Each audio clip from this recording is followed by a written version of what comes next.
Magandang umaga mga kasabong. Ito muli ang inyong lingkod, Attorney Ryan Abrenica, para sa Cutting Edge Veterinary Solutions as powered by the Masterclass. Ngayong umagang ito mga kasabong ay ipagpapatuloy ko lamang yung discussion natin last week tungkol sa mga manok na sobrang hinihingal sa araw nila ng kompetisyon. No? So last week ang sinabi ko is it may be due to over or under moisture or di kaya naman hindi maganda ang pagkakaset up ng kanilang cockhouse o di kaya naman during conditioning, kulang kayo sa thermoregulation, hindi man lang kayo nagpapaligo ng inyong mga manok. So, today I discuss about other causes ng pagiging hingali ng inyong manok. No?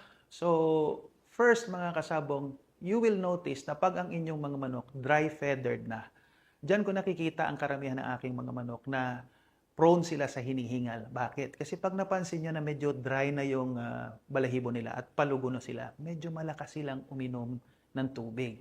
At pag ang manok ninyo ay medyo lumalakas uminom ng tubig at naglo-load siya ng moisture, dyan siya nagpapant o hinihingal ng malakas. So para sa akin, no, kung ang inyong manok ay sobra ng dry-feathered at malapit-lapit ng lumugon, huwag nyo na yang ihanda.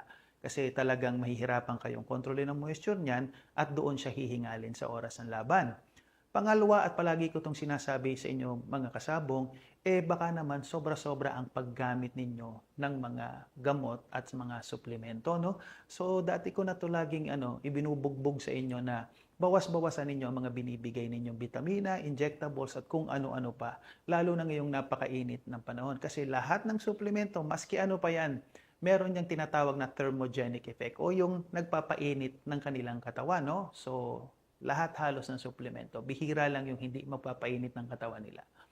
Pangatlo mga kasabong, it may be to improper carbo loading techniques. No? So baka hindi ninyo alam kung ano yung mga carbohydrates na kinakailangan ninyong gamitin sa inyong mga manok for a particular situation. So para nga sa akin, in some of my past videos, pag ganitong sobrang init ng panahon, bawas-bawasan ng pag-carbo load or minsan baka wag na lang kayong mag-carbo load. No? Normal na lang na feed, bawas na lamang pag pinopointing ninyo ang inyong mga panlaban, ganitong napakainit ng panahon. No? So mga kasabong, to recap, no? So from the first part to now the second part, make sure na alam ninyo na tama ang moisture ng inyong mga manok. So it will involve a lot of your knowledge sa pointing, no? So alam nyo dapat kung kailan sila tamang bibigyan ng tubig, kailan babawasan ng tubig, timbangin ang kanilang tantyahin ang kanilang katawan, matubig ba o hindi. Then proceed kung ano ang ibibigay ninyo sa kanila, no? Tingnan ng ipot, tingnan ng panahon. Lahat yung mga yan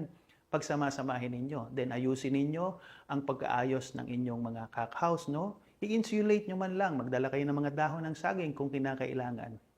And then of course, during conditioning, magpaligo naman kayo ng manok ninyo. Kasi makakatulong yan na ibaba ang temperatura ng kanilang manok. At kanina yung mga sinabi ko, no? So you have to learn something about pointing, no? Tamang pagka-carbo load ng inyong mga manok. Pagbabawas ng mga ibinibigay na suplemento sa kanila.